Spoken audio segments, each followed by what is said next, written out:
Agora, isso tudo ficou sepultado, esses evangelhos apócrifos, durante muitos anos. E ficaram dentro de vasos de barro no Egito, numa cidade, numa região chamada Nag Hammadi. E foram achados no início do século XX, mais ou menos como foram achados os manuscritos do Mar Morto, só que lá em Qumran, na terra dos essênios, no Mar Vermelho. E o que foi achado em Qumran são textos e textos e textos do Velho Testamento, todos comprovando a exatidão das versões que nós temos. Isaías é perfeito lá no achado do Mar Morto. Todos os textos achados e alguns da comunidade, como viviam os essênios, centenas e centenas, lançam muita luz sobre aquela comunidade e sobre como era a vida em Israel no primeiro século. Isso é Manuscritos do Mar Morto, que ganhou o prêmio de achado arqueológico, maior achado arqueológico do século XX, os Manuscritos do Mar Morto. Nag Hammadi foi um achado muito importante, mas quando se começou a ler, se percebeu logo que era uma produção, sobretudo, gnóstica, já com essa impregnação ideológica do gnosticismo. Ora, quando é que o Novo Testamento, que a gente chama de cânon sagrado, foi criado e construído? Foi construído durante anos, mas foi ajuntado, é a pergunta. Quando é que ele foi definitivamente ajuntado? Com muita gente opinando diferente. Orígenes achava que alguns livros não deveriam entrar. Eusébio tinha outra opinião. Pessoas diferentes, Tertuliano tinha outra opinião.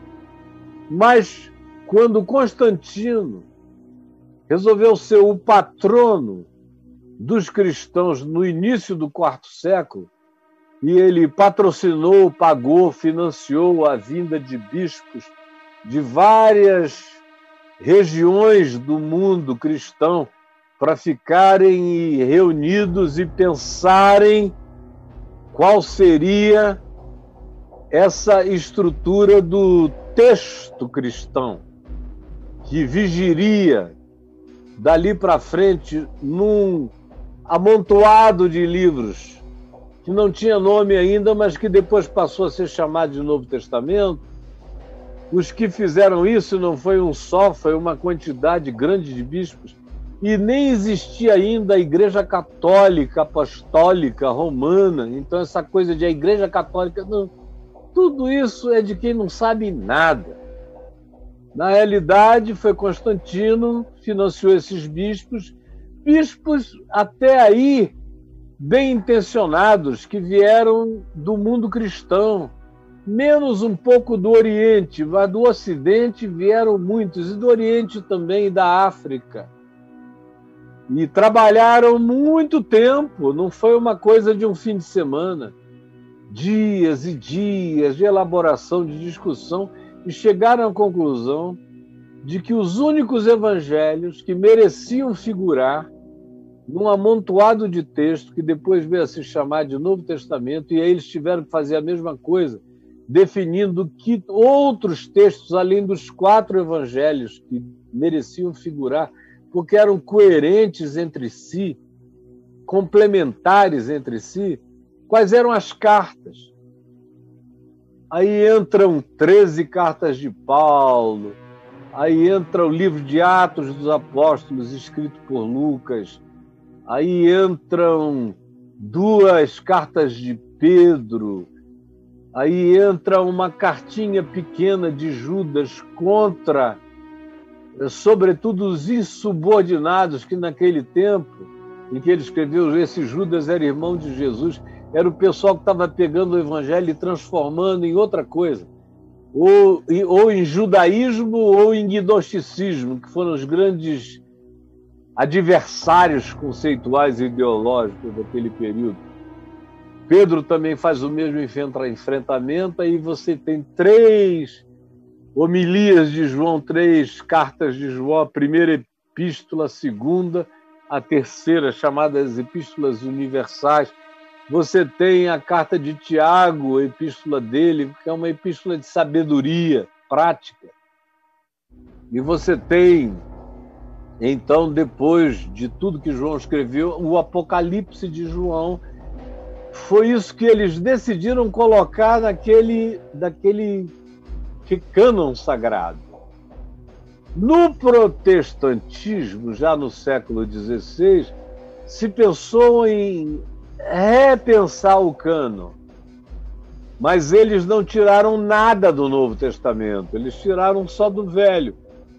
Livros chamados apócrifos do judaísmo, que o catolicismo tinha incluído, que são livros assim fabulosos, que não tem nada a ver com aquele espírito sóbrio do Velho Testamento e do Novo Testamento, saíram sem fazer falta, porque se você lê esses livros da literatura judaica, das fábulas literárias judaicas que pertenciam ao Antigo Testamento da Igreja Católica, que pertence até hoje, mas que o protestantismo resolveu limar, você vai ver que não faz falta nenhuma.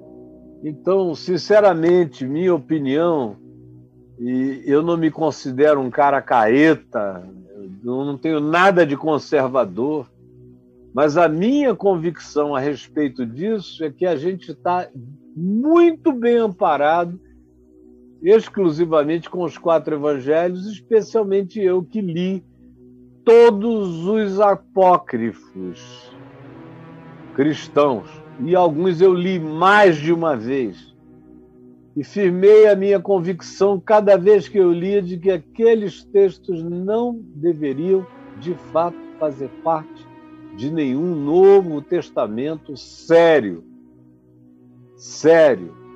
que viesse a ser Novo Testamento dos cristãos. Eu estou satisfeito, completo, com tudo que eu tenho no Novo Testamento que eu leio, que é o mesmo que você lê também, Jeff. Eu espero ter sinteticamente respondido as suas perguntas. Eu não sei se tem aí... Ano passado eu fiz 5 dias de aula só sobre isso aqui, cada aula de 2 horas à noite. Eu não sei se está aí, eu não sei qual foi o nome que o Adailton deu aquelas aulas e nem se elas estão disponíveis ou se elas fazem parte apenas de um acervo da curadoria do Adailton e do pessoal do Caio Fábio Exclusivo. Mas são aulas interessantes e importantes. O que eu te disse, todavia, aqui já será completado se você escrever aí Evangelhos Apócrifos no portal Caio Fábio, Evangelhos Apócrifos.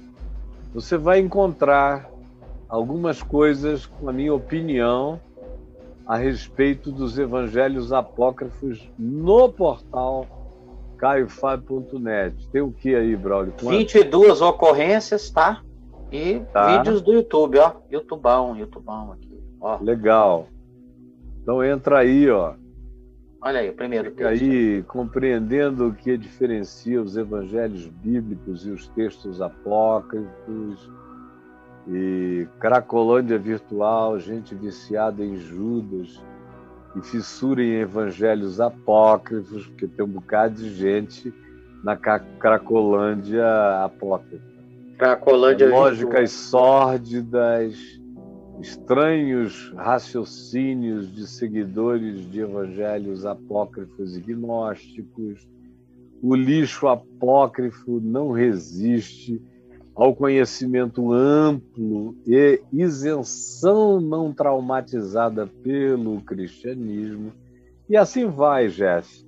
Você pode encontrar os complementos ao que eu falei aqui no portal caiofábio.net, tem tudo. Ó, trecho do curso exclusivo, apócrifos, Tomé, Maria Madalena, Enoque, no que diferem dos 4 evangelhos. Tem também só sobre os 4 evangelhos, se você escrever os 4 evangelhos, você também vai descobrir as minhas razões, que eu já dei aqui a você resumidamente, mas quando o Braulio escrever ali os 4 evangelhos, você Ixi, olha aqui, 446. Como? 446 ocorrências para os 4 evangelhos. Isso. O Evangelho de Carreirinha. Que 5º evangelho é esse? Eita, rapaz, é uma carta. É. 2007. O Evangelho de Judas Iscariotes, segundo o Evangelho da Morte 1 e 2. O Evangelho é o nome, se puder ler, leia. E por aí vai um monte de ocorrências para vocês todos e para o meu amigo Jeff. Tá bom, querido? É isso. Beijo, Jeff. Deus te abençoe, meu irmão.